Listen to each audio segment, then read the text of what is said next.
Assalamualaikum warahmatullahi wabarakatuh. Perkenalkan, nama saya Aldi Fadil Jenanta dari Prodi D4 Transportasi dengan NIM terlahir 089. Di sini saya akan menjelaskan tentang algoritma paving. Nah, saya mendapatkan jurnal dari luar negeri dengan situs Grapable AI Block Paving Algoritma, yang awalnya ini tulisannya berupa bahasa Inggris, saya terjemahin menjadi bahasa Indonesia. Di sini tanpa lama-lama saya akan menjelaskan algoritma pencarian jalur yang mempunyai komponen penting dalam berbagai aplikasi, mulai dari permainan video, robotika, dan logistik. Algoritma ini merupakan mesin untuk menavigasi secara efisien melalui lingkungan yang kompleks dengan menemukan jalur terpendek atau paling efisien antara dua titik. Seperti contoh gambarnya seperti ini, contoh penggambaran dari algoritma ini sendiri.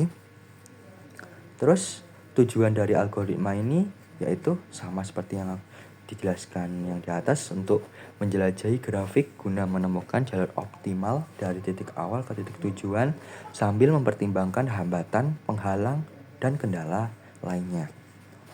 Di sini banyak algoritma paving. Ada 5 yang teratas. Yang pertama ada deteksi siklus, algoritma Zigzag, habis itu algoritma Astar, algoritma aliran maksimum, dan algoritma pohon rentang minimum yang paling terakhir. Di sini saya akan menjelaskan yang paling pertama, yaitu algoritma deteksi siklus. Nah, algoritma ini merupakan algoritma dengan menemukan semua siklus yang bentukannya seperti lingkaran dalam suatu grafik, yaitu lingkaran yang baru saja saya sampaikan, yang berawal dari titik awal hingga ketemu ke titik awal lainnya, berputar terus tanpa henti.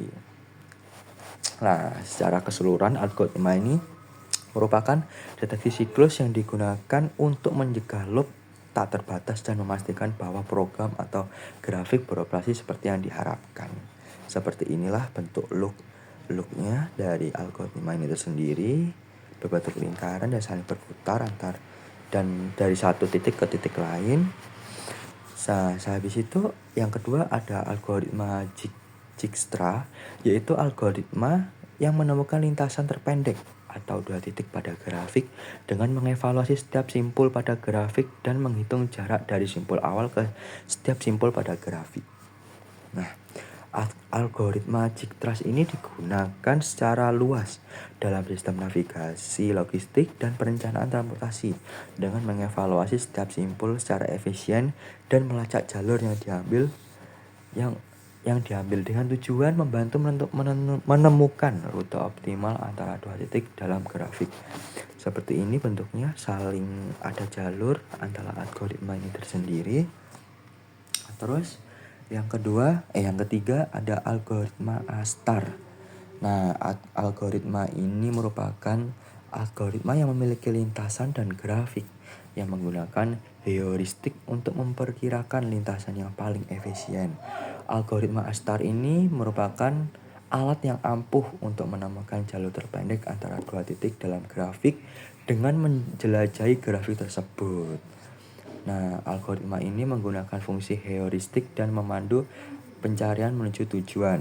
Seperti inilah bentuk algoritmanya, berbentuk ini dan memiliki titik awal dan akan menentukan titik akhirnya itu sendiri.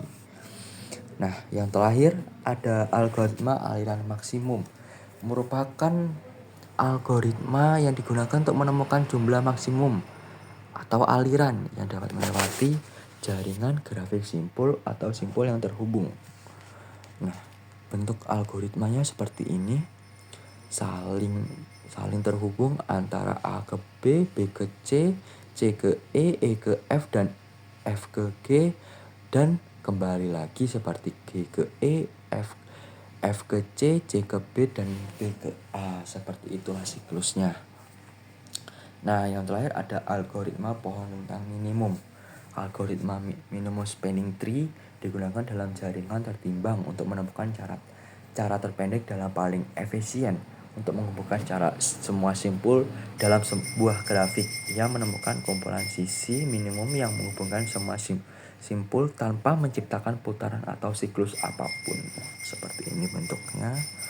Nah, berbentuk seperti pohon dari bawah ke atas dan menuju ke puncaknya. Kesimpulannya, algoritma merupakan jalur atau alat yang ampuh untuk menemukan jalur optimal dalam jaringan grafik, baik itu menemukan jalur terpendek antara dua titik atau menavigasi secara labirin yang rumit dan memberikan solusi yang efisien dan efektif. Sekian penjelasan dari saya. Mohon maaf apabila ada kesalahan kata. Assalamualaikum warahmatullahi wabarakatuh.